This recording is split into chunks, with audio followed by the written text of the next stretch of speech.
actor Joe Douglas pays tribute to Aretha Franklin while discussing the Haason Reddick situation. A random random agent had some disparaging words for Aaron Rodgers, and Lewisine had a change of mind. I'm Glenn Naughton with Jet Nation Radio and JetNation.com. Be sure to log in to JetNation.com where you can register and become a part of what is the most active Jets message board on the web. Glenn, what the hell do you mean Joe Douglas is paying tribute to Aretha Franklin? If you missed it, Douglas today met with the media, talked about the Haason Reddick situation, basically saying the Jets have been firm, consistent in their communication. Reddick's camp should know what's up, need him in the building if Reddick wants to talk about a new deal.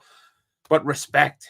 Joe Doug, every question, we respect Haason. We respect the agent. We respect the agent. We respect Haason. Just want to reiterate, we respect them. We have a lot of respect for Haason. We're going to welcome him with open arms because we respect him and we respect the agent.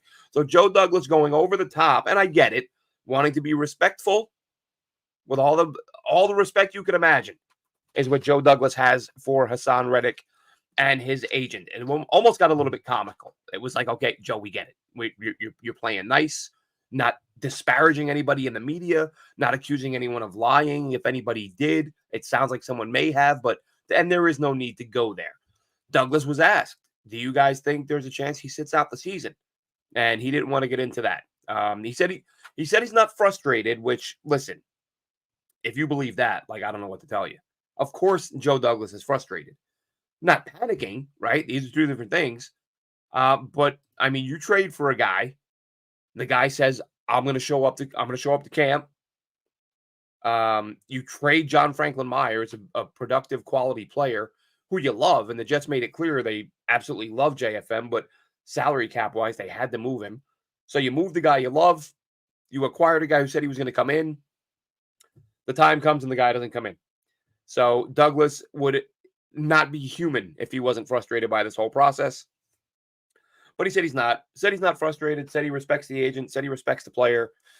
Again, clear and direct communication. If you want to get it, if you want to get a deal done, get in here and talk. And the Jets, he says there's been no change on the Jets' public stance on whether or not they will trade Haason Reddick. Now, it's important to keep in mind here, even if the Jets wanted to trade Haason Reddick, it was reported, I believe it was Connor Hughes, I could be wrong about that, who said that when the Eagles were trying to trade Reddick, the Jets were the only team that didn't hang up because the Eagles were letting acquiring teams know, look, this guy's going to want like 25, I think 28 million was the number that's been between 25 and 28 million per year. And every team they called hung up, said no thanks, except the Jets. And the Jets reportedly talked to Reddick. Reddick reportedly said, I'll come in, I want a new deal, but I'll come in and under my current deal to earn that new deal, which obviously didn't happen. There's been some reporting that contradicts that, but I'm leaning towards the Jets version of events here because of the fact that I don't think you make that deal if he doesn't tell you he's going to come in. You've got, I believe they said it was 3 or 4 different coaches who claimed Reddick said during his visit, yeah, I'm going to be here. I'm going to be here for camp. He, speaking to the media, said he was going to be there for camp. So, I mean, multiple sources plus my own eyes and ears, right? I know I saw him say it, heard him say it, and he didn't show up. So Douglas, again, likely frustrated, but no, they are not going to trade him. And they kind of can't. I mean, you're not going to give him away for less than what you're getting in the original trade. You're not going to, give Philly the picks they get and then take a 5 or a 6 to get rid. That's terrible. But Joe Douglas, as he should say, and I've been saying this for a little while now, part of the reason the Jets have so much leverage here is because the D-line group is really solid. If this were the Jets of 2 or 3 years ago with no proven established pass rushers, and I don't mean just edge, I mean anywhere that could get to the quarterback, Haason Reddick could just sit back and be like, hey man, without me, you're not getting to the quarterback. So where's my money? In this case, they can get to the quarterback. Well, we'll see. I think they'll be okay. And Douglas says, no surprise. Joe Douglas says this team is ready to win now. You could tell he was kind of pumped, kind of amped up, talked about the offensive line, and something that we've discussed many times. He talked about how these guys getting the reps they got last year, frustrating season to go 7-10 and all the injuries. But that meant you got some guys who got to get battle tested and live reps and develop their game. And now these guys they're now experienced backups who know what to expect. So that makes the group as a whole better. So last year's suffering, ends up benefiting the club this year. Robert Saleh spoke after Joe Douglas, gave some updates. Lucky Fotu, his injury is a hamstring. He said he felt like he could be back in a couple of weeks, but they put him on short-term IR either way. The team had another version, a second green and white practice today.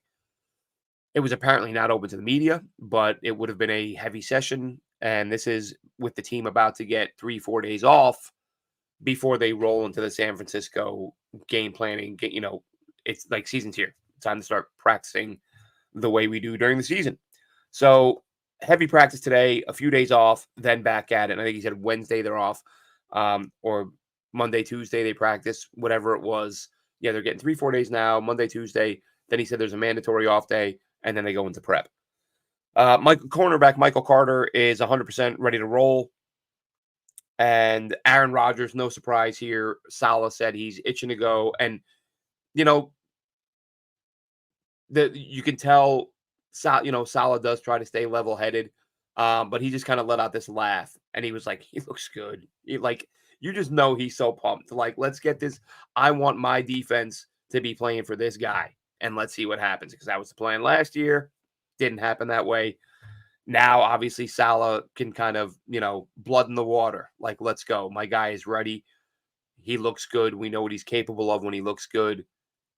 Saleh's as pumped as anybody, as he should be. Real quick, Cine, the safety, who was reportedly coming to the Jets. First, it was reported he was going to go to the practice squad. Then there was talk that he was going to be on the active roster. He's not going to be on either one. He's going to be on a practice squad, but it's going to be up in Buffalo.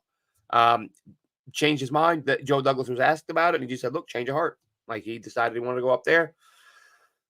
There's the initial part of me that's like, why would you do that? I can understand a few years ago when the Jets were terrible, but now there are some expectations. The Jets are expected to win. They're currently the favorites and some odds makers to win the division.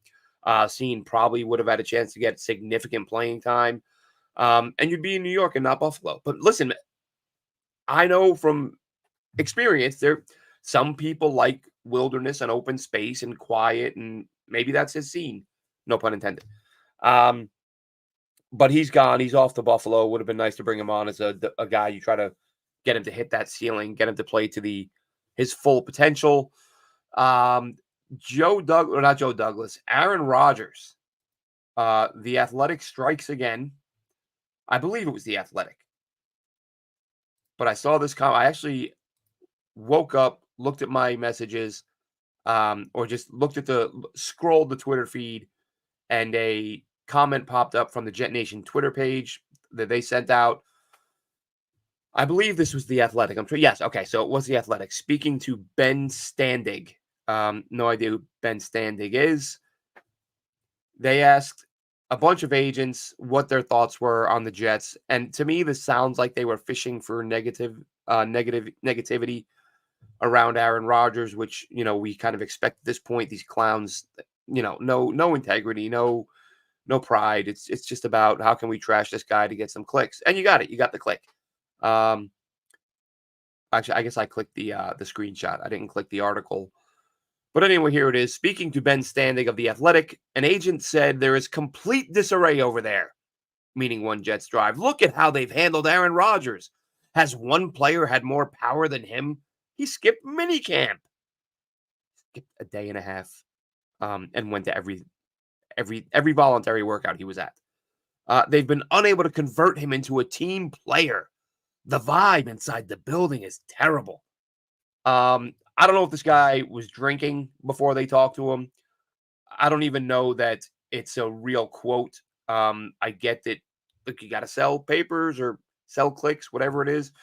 I'm not buying it for a second. And this isn't me being a homer. This is me watching. And it's funny. We talked about this last night. I mentioned it on the show with Dylan Terman and Chris Schubert. The video the Jets put out, Aaron Rodgers interacting, laughing it up, joking with teammates, with Giants players, guys, non-teammates, his coaches, their coaches, the referees, everybody just out there having a good time, playing well. Everything you hear. And listen, I understand that if a guy has a beef with Aaron Rodgers, he's not going to come out publicly. A guy who shares a locker room with him and say, "Yeah, this guy's he's a real problem." Um, from everything we've seen, from the how active he is on the sidelines during games, trying to get involved, trying to have some input and help these young players. And listen, there's no denying Aaron Rodgers has a ton of power, but that's what happens when you're Aaron Rodgers, especially when you go to a team that hasn't been good for a very long time and you're a first ballot Hall of Famer who people believe can still play at a very high level. So I have no doubt Aaron Rodgers has more pull in that locker room, in that building, than most quarterbacks would, but he has earned that. We see it all the time when great quarterbacks leave. You think it's just a crazy coincidence that teams all of a sudden start acquiring their former teammates and hiring their former coaches? No. Like, these guys walk in and say, "Hey, here's my Super Bowl ring or my 2 or however many rings if it's Brady. Here's my resume. You guys aren't very good. I've been doing this for 20 years. I'm gonna have some input here." So the notion that they can't get him on board. Listen, we know that last year that his teammates voted him most inspirational player on the team because of his efforts to come back and play after the Achilles. So just another hit piece, folks. There's never a shortage. You never have to go more than a few weeks without finding a bogus hit piece on Aaron Rodgers.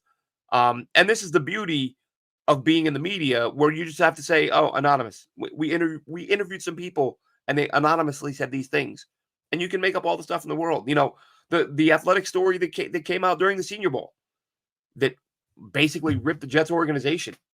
I didn't take any issue with that because there wasn't a single word in there that wasn't believable. A lot of it was already known, not all of it, but a lot of it was like, yeah, this pretty much lines up with what we're seeing. Pretty much, it's reality. It's somebody calling out. Wild Wave, how we doing, buddy? Short one today. Just wanted to pop on and talk about this stuff. Glad you're able to tune in. Don't know if you saw. Don't know who was able to watch the Joe Douglas and Salah pressers. Salah saying he's more involved with the offense. Said if he can come back in another life, he would be an offensive guy because they haven't made, as he said, and he kind of laughed. But yeah, back to Rodgers. I've done a couple videos on it where, as soon as a hit piece comes out, I'm like, all right, here's the latest garbage that's being spewed about Aaron Rodgers. So we know what's going on. And it's going to go on until the day. It'll probably go on after Aaron Rodgers retires. But he didn't get their shot. And they will never forgive him for that. Especially because he got the shot and he was fine without the shot. And that, that upsets people because people wanted to be right.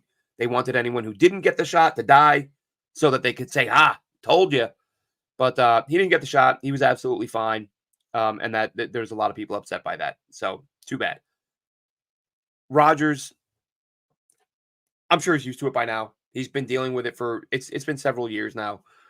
Major publications, no-name publications, known athletes, nobody athletes, high-profile commentators, nobody commentators. They've been going after him for a few years now. I think it's sort of water off a duck's back. He knows how to handle it. And Wild Wave saying the Jets or Joe Douglas isn't playing around with Reddick. And from what it seems, Reddick went back on his word.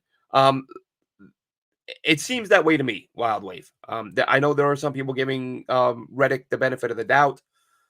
I think that when the team says a guy said this, and then I see footage of the guy saying that thing publicly as well, I'm taking the team side. I'm sorry.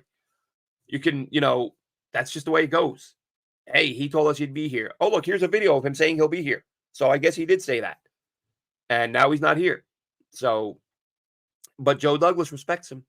He has RESPECT for Haason Reddick and his agent and playing it like a veteran GM, no animosity, and just kept saying, can't wait till he gets here. We're all going to be so happy. Open arms. Everyone's going to love him. He's going to be a great player for us. Can't wait for his arrival. Rap Sheet? I believe it was Ian Rappaport, yeah. Said last night, this solution is no closer to being resolved, or this situation is no closer to being resolved than it was days, weeks ago. Not a lot of communication. It sounds as if, and Joe Douglas said, look, the ball's in their court. So it sounds an awful lot like Joe Douglas said look, we told him to be here if he wants a new deal, and now we'll wait for him to be here. And Joe Douglas did say, interestingly enough, he said, I don't only have to answer to one person. And I take that to mean he's got a whole locker room full of guys who have done more for this team than Haason Reddick has. And they might be like, all right, I guess I'm getting my deal like right around the corner, Joe. If we're gonna start paying guys who've never even laced up the cleats, um, what about the guys who have and the guys who have done it here? So we'll see what happens with that. Let's see. Roger says, I saw the Joe Douglas interview. Doesn't make me feel like this is going to turn into a warm, fuzzy love fest. No, it's not. I mean, and again, credit Douglas for trying to keep it that way, for repeating, just speaking in nothing but a positive light about Reddick and his camp. But I don't think. Imagine you're Reddick's agents at this point. Okay, put yourself in the shoes of Haason Reddick's agents. You went into this and told your guy, "Hey, man, we're not going to camp, and that's going to get you paid. You're only due to make 15 million this year. We want 25, 26, 28, whatever it is. We're going to get you that money, and the way we're going to get you that money is by sitting out and let the Jets sweat it." And they said, "Hey, we're sitting out," and the Jets went, "Okay." And then they said, "It's a week now, and we're still sitting out," and the Jets went, "Okay." And every 3, 4, 5 days, every week that passes by, Haason Reddick, "I'm still holding out," and the Jets, "Okay." Like, you're now up to 5 million or just under $5 million, I believe, in fines. Once the games start, you're getting fined. I don't know if my numbers are exactly right here, but it's 88 880,000 per game, I believe, somewhere in that neighborhood. So for every week, let's say hypothetically, let's say Haason Reddick holds out because, as we know, he's going to come back to get his vested year. So he may say, "Well, I'm going to stick it to the Jets, and I'm going to get, I'm going to get my vested year by coming back week 11 because you need 6 weeks on the roster in order to get your vested year." Okay, so that's about 9 million that you'd be losing. You've already lost five, and actually, that's not including the $50,000 fines. That's just game checks and current fines. You're sitting at $9 million. Or sorry, no, yeah, it's currently five, and it would be another nine in game checks. So you're looking at, you're basically going to be accrue more in fines than you will have made in salary. You will not played, or maybe you're on the roster for a few weeks, but you're losing everything you would have made this year. And this is the point I made the other day. You're not making that back. That's too a couple million you might be able to make back. Like, someone explained to me how if Haason Reddick loses 13 million, 14 million real dollars, how does he get that back on his next deal? You think a team is just gonna just flip that his way as a favor? Again, a million or two, you might have been able to, and really that would only come from the Jets. Like, another team isn't going to give you that money that the Jets didn't give. That's your problem. That's between you and the Jets. But if you're going to come here, we're going to pay you what we think you're worth. So let's say hypothetically, it's 24 million. You can't then say, "Oh, look, he got his money back. He was only due 15, now he got 24 million over 3 years." Yeah, he would have had that anyway, and he didn't get the 15 back, or the 13, or however many million it ends up being. The 5. However many millions he is losing now, he's not going to be able to convince a team to just be charitable and throw that on top of what you're going to pay him because of what you think he's worth. So if you're his agent, you have to wrestle with the fact that you're losing him money that he will not get back. When do you, as the agent, start feeling like, all right, we can sort of ease, not have quite as much egg on my face here if we can limit the loss to 5 or 6 million. And maybe we can squeeze 2, 3 million, extra over the 3 years of maybe a 3-year deal and maybe get some of it back. But if the number gets too big, it's not going to become something that the team is willing to kick in as extra salary to make up for the lost wages. And you, as the agent, are going to have to explain to your client that when he retires, he's going to have $8 million less, or $10 million less, or $14 million less than he would have had he not taken your advice. So, again, I wouldn't wanna be that guy. I wouldn't wanna be that agent. I wouldn't wanna be the agent who has to sit my guy down and say, "Remember that time I told you to hold out and we'd get all that money? Well, we didn't. Now we're just getting the money we were gonna get anyway. And by the way, we gotta write a check for X amount of millions of dollars for the fines that you accrued for taking my advice." Um, it's tough. I would not want to be the agent right now. And well, I take that back. I wouldn't want to be the agent. That dude is loaded. I saw some of the clients he represents. He's not losing any sleep over this. Yeah, I would happily be his agent. All the egg on my face you like if I'm making the money that dude's making. Wild Wave says, let's say he shows up week 11. He's not going to see that money's new contract if he comes in. If he comes in half. Well, this is the thing, Wild Wave. Here's where I slightly disagree. And Dylan Terman and I have been going back and forth on this last night. We pitched it to our friend Chris Schubert, who hadn't been part of that conversation yet.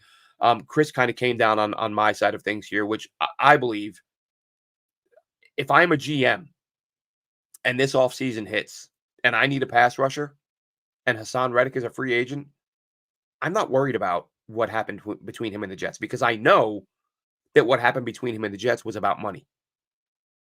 I'm gonna look at what does Haason Reddick do when he feels he's being paid fairly. He's one of the top 5, 10 pass rushers in the NFL. Okay, with the Jets, I mean, and with the Eagles, but he left the Eagles. But last year with the Jets, he didn't play hard or faked injuries, but I know why he did it. I know what I'm getting. I'm getting an elite pass rusher, and I'm going to pay the price of an acquiring it. And listen, okay, so maybe I get him for 22 instead of 28, 23, 24. And, and again, 28 is what he's looking for. It doesn't mean he's going to get that anywhere. But I don't think it's going to hurt him. I really don't. I think what would hurt him is if he didn't fake an injury and he came back and played hard and he stunk. That's the only thing that would hurt him is if teams can look at him on film and say, that dude's working and he's not getting the quarterback. He's not doing the thing that he gets paid to do. That would hurt him. Sitting out, faking injuries, it'd be like, oh, okay, we get it. And there might be some GMs that say, I don't want a guy like that in my locker room. Okay, fine. Somebody will. We know these guys will sign and trade for like wife beaters, drug users. They don't care. Okay. Can I get you under my cap and can you perform at a level that justifies the number I'm going to pay you? That's what they care about. And there will be a GM somewhere who will say, Haason Reddick can get me 10, 12, 14 sacks, and I will pay the going rate for that. I'm not going to hold the fact that the Jets didn't pay him and it pissed him off. I'm not holding that against him. Because what you're saying there, Wild Wave, that was my initial thought. I was like, oh, he's only got 1 year left on his deal. He wants a huge contract, so he can't mail it in. But then I thought, well, if he did mail it in, everyone would know why he was mailing it in. And you're paying a guy based on what your expectations of him are, right? You never know what your results are going to be, but you look at a guy and say, what do I think this guy can bring to our team? And what is that worth? You're going to look at Haason Reddick and say, if he's being paid what he wants, or more than the 15 million he's making now, we expect full effort. He's never failed to give full effort when he's being paid what he believes is fair. And so I think that's what teams will lean on. So I understand it because, like I said, it was my initial thought. However, where they do have Haason Reddick is with their depth, because as I've said, if the Jets were weaker up front, Reddick would be the one holding the hammer, saying, "Look, you can let me sit home all this time, and you're not going to be able to play defense without me." But I think the Jets can. Stack saying he's here. He's okay. Talking to Wild Wave there, yeah. But thanks for tuning in, guys. Like I said, short one today. Just wanted to go over. Wild Wave disagree. Le'Veon Bell, different world though. I get that, and someone mentioned Bell, but you're talking running back. You're talking 30-year-old running back, where guys start to decline really quickly. Again, if and this is what I'd said to Dylan when we were having this conversation. If Haason Reddick were 34, 35, 36, I'd be like, yeah, that's definitely a factor. Because there's that those future years, you may not be getting the same guy. He's like 30, 31. He's got, I wouldn't give him a 4 or 5 year deal. But if I'm a team that needs a pass rusher, I would give him 2 or 3 million at 20 something million per, and I would expect him to perform at that level. Le'Veon Bell, yeah, and I get what you're saying. I don't think you're Well, as I said, I had the same thought process. Um, but and again, especially because the the fact that it's a premium position, the fact that it's edge rusher, it's not another spot. It's so hard to find good ones that if you can get one, I think somebody will pay him. So I think he shows up. I'm really, I don't know what to think anymore at this point as far as where I've been saying for a while. I'm totally confident he's going to be there week one. He's not going to want to start losing game checks, but maybe not. Oh, that's a good point, Stack. I don't know that they had the mandatory fines with Bell when he held out. I think that's the new CBA, so maybe Bell wouldn't have done that. But either way, uh, he's not in camp now. I was confident he would be by week one, but if he's dug in enough and his agent is like, no, we got to win this. We got to make the Jets, cave. And if the Jets keep saying, okay, cool, see you when we see you. Um, this could get ugly. It could get to where he misses a bunch of games. Hopefully not. Hopefully he's there week one with everyone else ready to roll. That'll wrap this one up. Thanks for checking us out. We'll catch you again throughout the week. There will be more stories. There will be transactions, I'm sure. And of course, we will be back next week. Myself, Dylan Terman, Chris Schubert. Have a good one, Jets fans.